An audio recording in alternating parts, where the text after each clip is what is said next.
50 minutes into Canada's World Cup match against Qatar, at BC Place in Vancouver, a member of the Canadian coaching staff turned to the referee and said 5 words that tell you everything you need to know about what had just happened on that field. His leg is hanging off. That is not a commentator reaching for drama. That is not a panicked exaggeration born out of the heat of the moment. That is what a trained, experienced professional on a national team's coaching staff said out loud, in real time, looking at what was unfolding in front of him on the turf. Jesse Marsch, Canada's head coach, would later describe the sound of it at the post-match press conference. "You could hear the bones snap," he told reporters, "right there in front of the bench. We could all hear it." That sentence sat in the room for a long moment before anyone moved on. Canada went on to win that match 6-0. Jonathan David scored a hat trick, becoming the first player from a host nation to accomplish that feat at a World Cup since England's Geoff Hurst back in 1966, and only the second player alongside Lionel Messi to score 3 goals in a single match at this particular tournament. Cyle Larin opened the scoring. Nathan Selicates added a free kick that went in off the post and the goalkeeper's arm. By any objective standard, this was a statement performance. Canada's first ever victory in a men's World Cup. A historic night on home soil. A team announcing itself to the world, putting itself on the edge of the knockout stages in front of its own fans at a sold-out BC Place.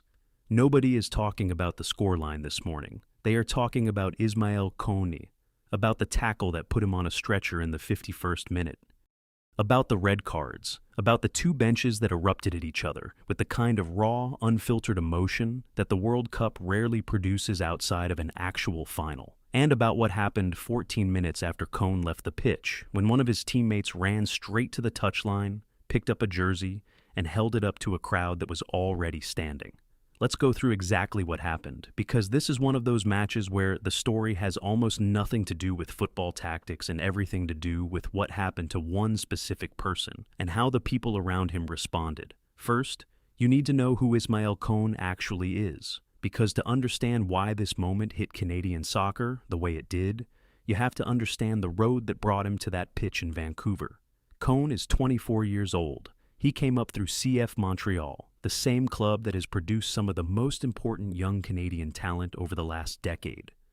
Montreal's organization was reportedly stunned not just by his potential, which was visible almost immediately, but by the speed at which he converted that raw ability into genuine first-team quality.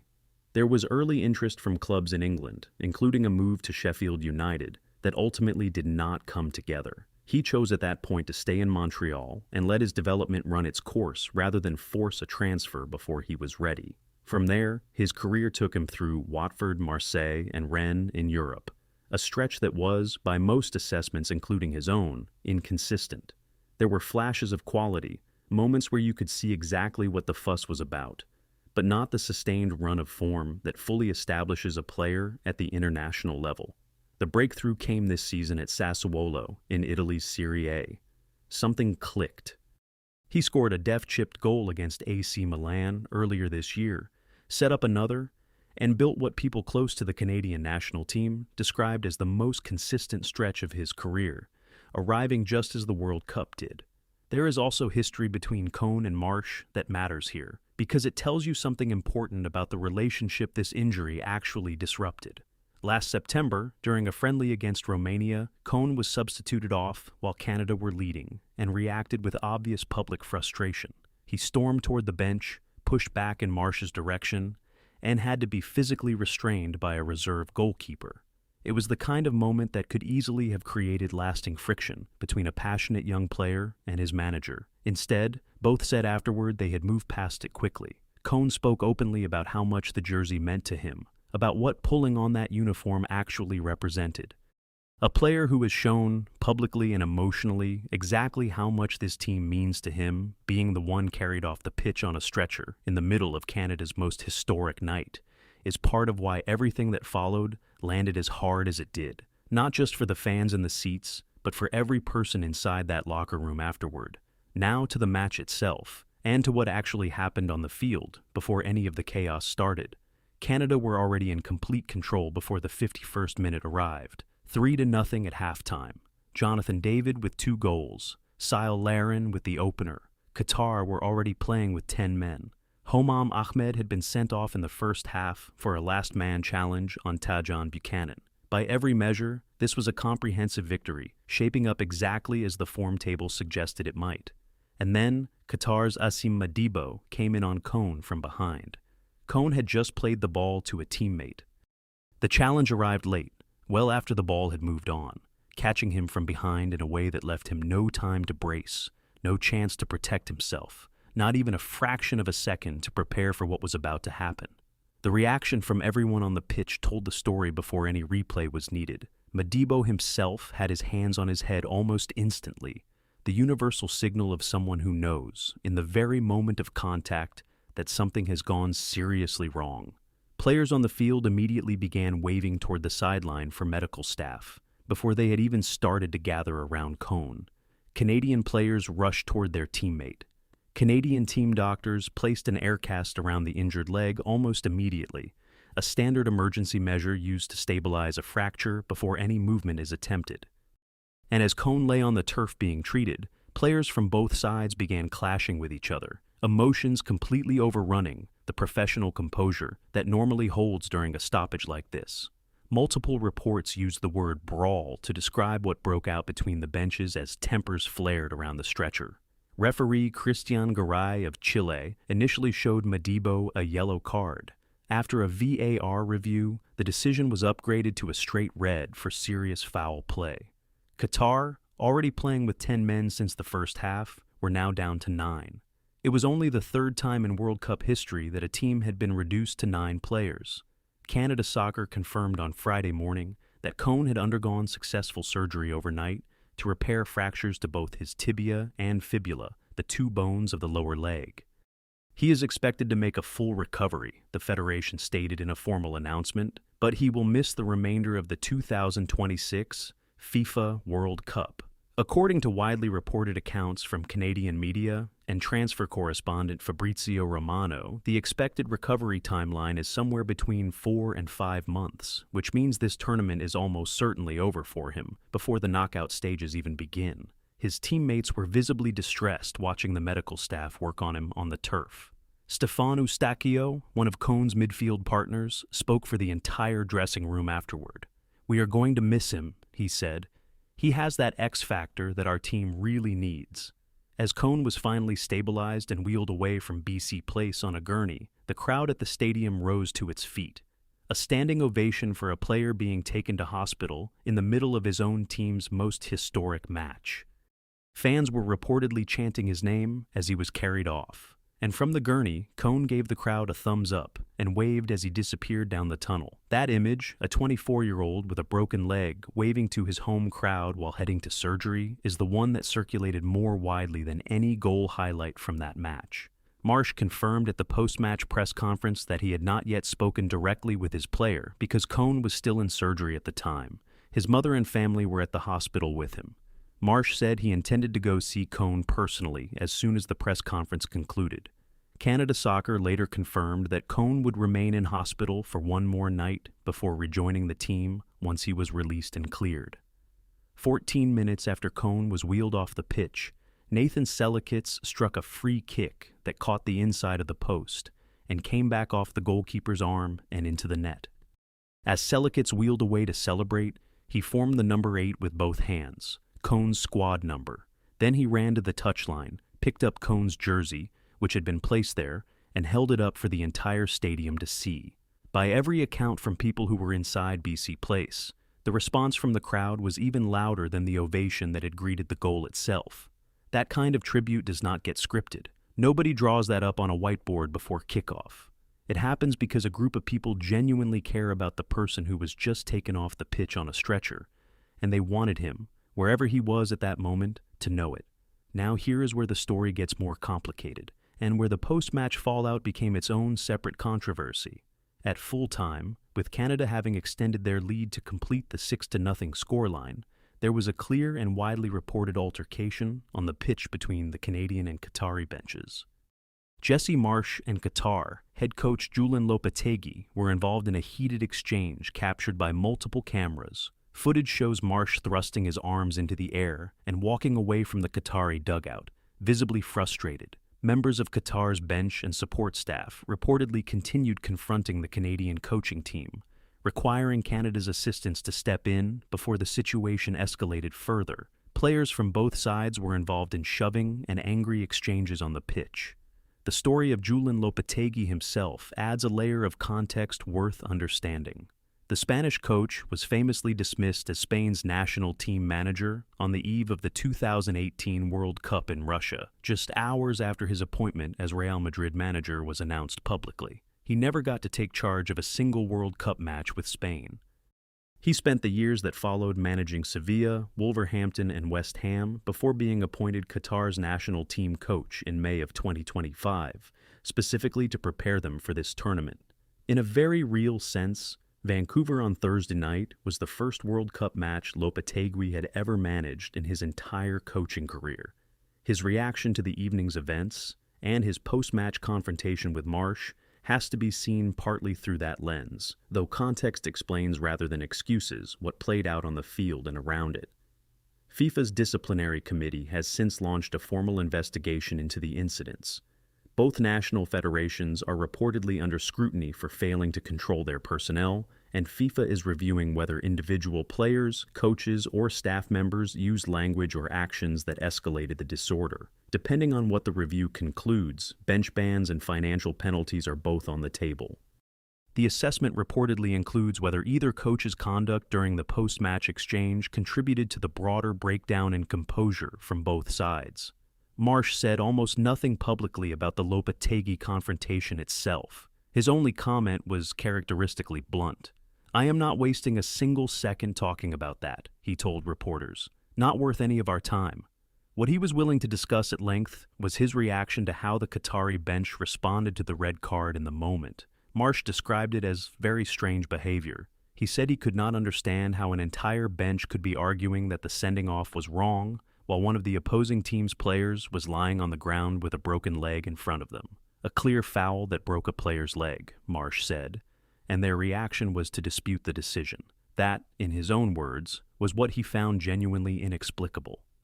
But there is a detail in this story that complicates any simple reading of events, and it is the one Marsh himself made a point of raising. After being sent off, Asim Madibo walked into the Canadian dressing room specifically to apologize to Cohn in person, not a statement through a press officer, not a message relayed through a translator. He walked in and said it directly.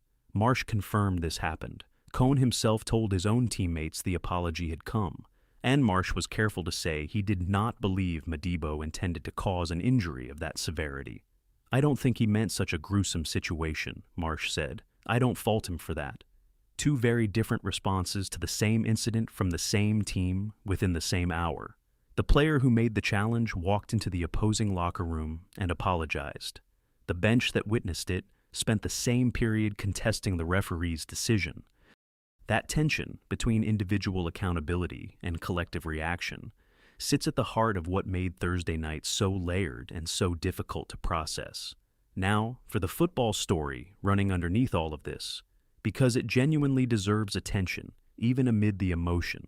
Canada's 6-0 win over Qatar puts them at the top of Group B, heading into their final group match against Switzerland, scheduled for June 24th in Vancouver. According to current standings, both Canada and Switzerland are level on 4 points, with Canada ahead on goal difference.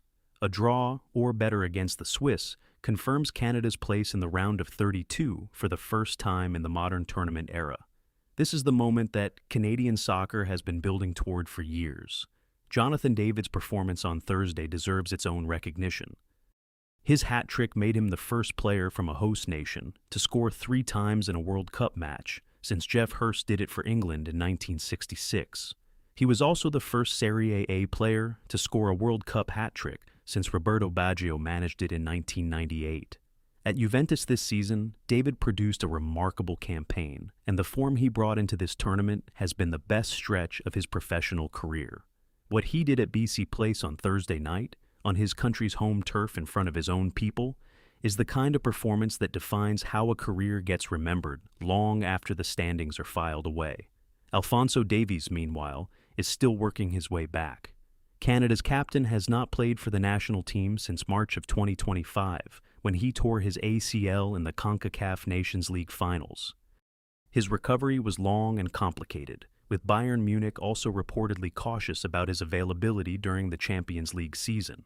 Then came a hamstring injury during Bayern's semi-final against Paris Saint-Germain that pushed the timeline back again.